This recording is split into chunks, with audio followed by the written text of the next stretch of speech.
Well, I'm still here, for better or for worse. This is episode 2 of the Suicide Monologues. The other side. I gave some thought to what I said in the first episode about not being able to get my groove on once they throw the dirt over me. And that did not seem like a summation that would be consistent with being a skeptical empiricist. I need to do a little bit more digging before I offer any conclusions. So I thought, let me look at, various explanations or considerations about what happens when you die, and religion just seemed to be, well, I don't know, for want of a better word, absurd. But more on that later, because there actually might be a method in that. Then, of course, you have the Ghostbuster nitwits running around in supposedly haunted asylums and hospitals and houses. Um, that stuff's just, it's equally absurd. So I thought maybe the physical universe might offer me some clues because we do inhabit a physical universe. We are physical beings. So whatever may happen when we die, there should be something that might point me in the right direction. So I started thinking about things that are happening that we really don't understand. Forces that are all around us, but we can't really pin them down as to their true nature. And when I think about it, the one that stands out is dark energy. It's that theoretical repulsive force that counteracts gravity and accounts for the accelerating expansion of the universe. Scientists have no clue what it is, what it's made of, where it comes from. I mean, that's a big one, because that's determining the size of the universe, and we have no clue. And its counterpart, dark matter, which accounts for 85% of the total mass of the universe, we're sort of in the same boat with that. We don't really understand it. We don't know if it's particles or something else. And it was sort of a fluke that it was even discovered. Vera Rubin was studying the rotation curves of spiral galaxies, how they spin like that. Well, what she found was that the innermost portion of the galaxy that was spinning around the black hole was doing so at the same rate of speed as the furthest arm. Now, the law of conservation of momentum means that one that's closest should be going faster. It's like when an ice skater closes his or her body up and you watch him go quicker. It's the same principle. And she was scratching her head about that, and she did it with a couple of galaxies. So the word got out, and, scientists started looking, and sure enough, they began to see instances where there was gravity that they couldn't account for. Because it does interact, or it does act like a form of gravity, even though it doesn't absorb or reflect any kind of electromagnetic energy. So now that's two things. This is driving uh, the structure and behavior of the matter in the universe. And then we have the dark energy, which is, determining its size. So then you get to gravity, and man, that's a real puzzle. Um, is it a particle? Is there something called the graviton, which nobody's found yet? Is it simply the curvature of space, which Einstein propounded? What's up with gravity? Somebody tell me. I have no clue. So you got three things, and think about it. Gravity really determines what's going on. As far as how your solar systems behave, how your galaxies behave, how everything behaves.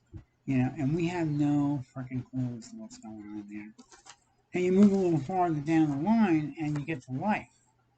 Now, the Miller-Urey experiment showed that you can try to duplicate the conditions of the early Earth when they thought that life began. They can do that, duplicate those conditions, and produce something called a phonon, which is an organic compound. It's not alive, but it's kind of like the same crap that they'll find in an asteroid. You know what I'm saying? It has the potential for life, but it ain't living. You know, you need that vital spark. And Mary Shelley, God bless her, she took a stab at it with Frankenstein. You know, maybe it's electricity. You know, and I give her credit for that. You know, she was not a scientist, but I guess in a lot of ways she was ahead of them. So you have all these things that are happening around us that basically control us, and we have no clue. So you start to wonder, could there be something running alongside of us that would maybe make our consciousness continue on long after we're dead? And I gave that a lot of thought, and the more I thought about it, I thought, well, there may be some, like a parallel. No, parallel is not really the right word. It's sort of like you're coextensive. Think about a Venn diagram. If you have the two circles intersect, that maybe that's what's going on here. That maybe, in addition to, we call it the soul, but maybe it's like a second body that we wear. And just as the slug, you know, becomes the butterfly, maybe when we shuck off our physical body, the other one emerges. It gets its cue and it comes out, and it kind of does its thing. I'm reminded of that scene in 2010 when Bowman is talking to his wife, and he's saying, well, I'm me, but I'm not me. You know, I remember who I was, but that's not who I am. And I think it might be something along those lines. So I would give credit to Arthur C. Clarke for that one. I mean, that's a pretty good premise. But here's the one that really gets me. Really, really twists my noodle. And nobody talks about it. You know, Steven Weinberg teaches over at Princeton.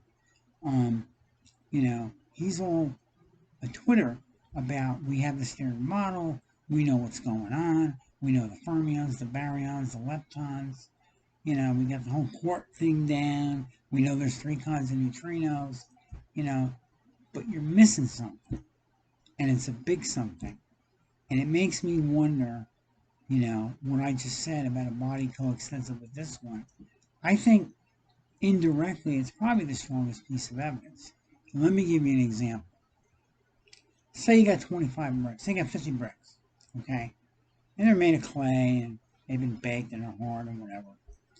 If you take 5 of those bricks and you stack them, the composition of the brick stays the same. You know, you're assuming that all the bricks are identical. Take another 10 bricks. Now you got 15. You got 15 bricks arranged in whatever format you like, but they're still bricks. I mean, they're still that brick material. Nothing changes. And you could do that ad infinitum, and the bricks will stay a brick. And here's the funny part. Protons, neutrons, and electrons, they're all identical. Every proton is the same as every other proton. Every electron is the same as every other electron. You kind of get in the picture here. They're kind of like bricks, right? And that's what you build your reality of. But when you start throwing them together, you get something more than protons, neutrons, and electrons. You get all the elements on the periodic table. You get tin, you get gold, you get lead, you get barium, you get hydrogen, you get helium, you get lithium, you get various isotopes, radioactive uranium, various plutonium, various isotopes of those. So what the hell's going on? There's something else going on. There is a hidden variable that we are clueless about. And I would submit in a purely hypothetical way that maybe there's something going on with us that we're not aware of, you know. And I say that by looking at the physical world.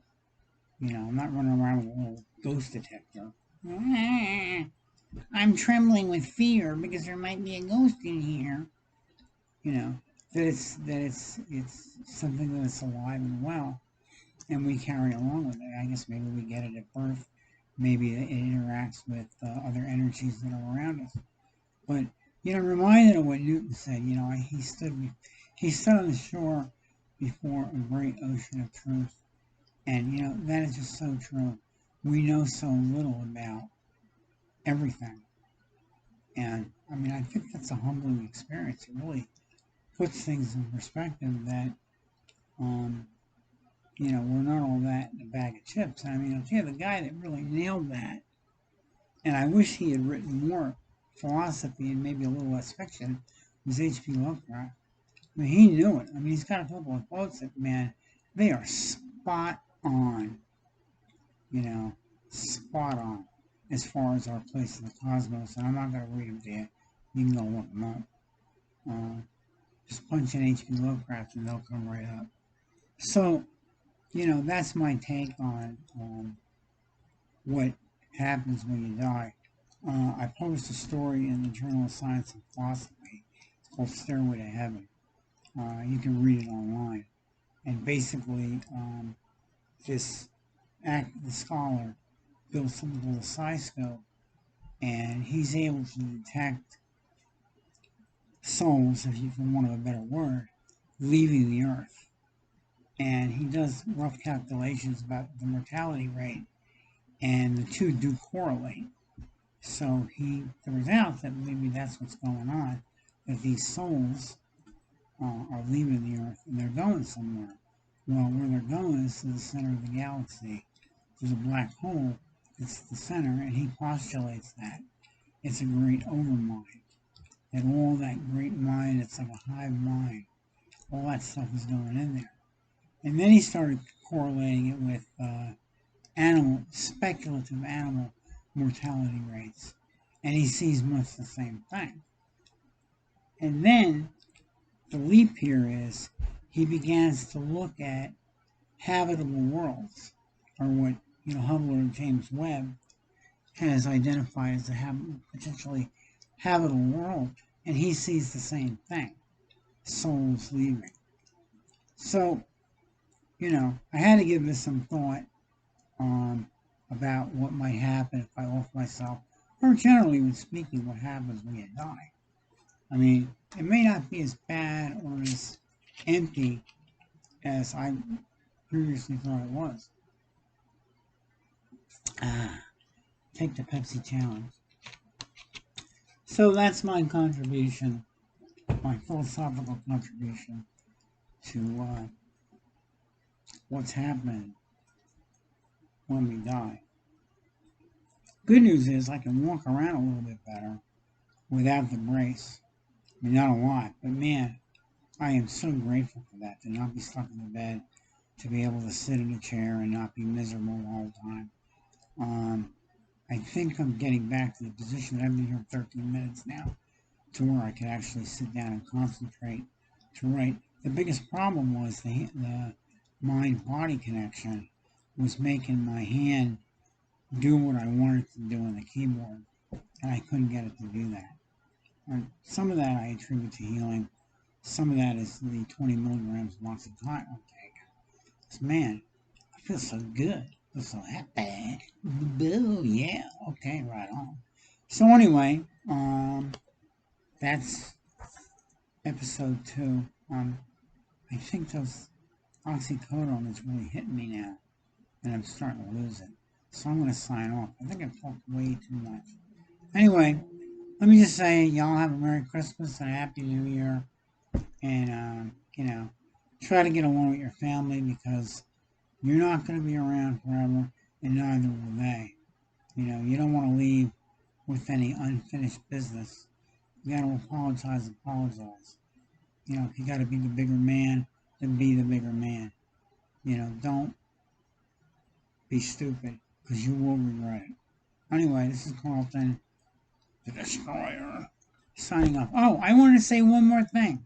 If you read the comments under episode 1, Gia goes, "Oh, Carl, you're really smart," blah, blah, blah. I'm thinking to myself, if I were really smart, I never would have picked up those fucking cigarettes in the first place and smoked 2 to 3 packs a day. when everybody was telling me to quit. You know, that is not the mark of a smart person. That's the mark of a fucking moron. I mean, I don't know how else to put it. That is just so stupid. I mean, unbelievable. And I do that with other things too, with booze. I mean, you know, that is not the mark of intelligence. That's a mark of stupidity. But, you know, that's it. I say that because the cancer that I got in my back and that seems to be peppered up and down my spine is actually the point of origin, the primary, is a tumor here in my lungs. And lung cancer does that. It will migrate from its initial landing point to the bone. And where you're going to get the best bones, you're going to get them along the spine. So, you know, yeah, not that smart, you know. Oh, I was an English major, bullshit artist. You know, that's it. That's not smart. That's a bullshit artist. You know, that's Trump, bullshit artist. Anyway, gotta go. This is really long, 16 minutes. Jesus Christ. All right, toodaloo.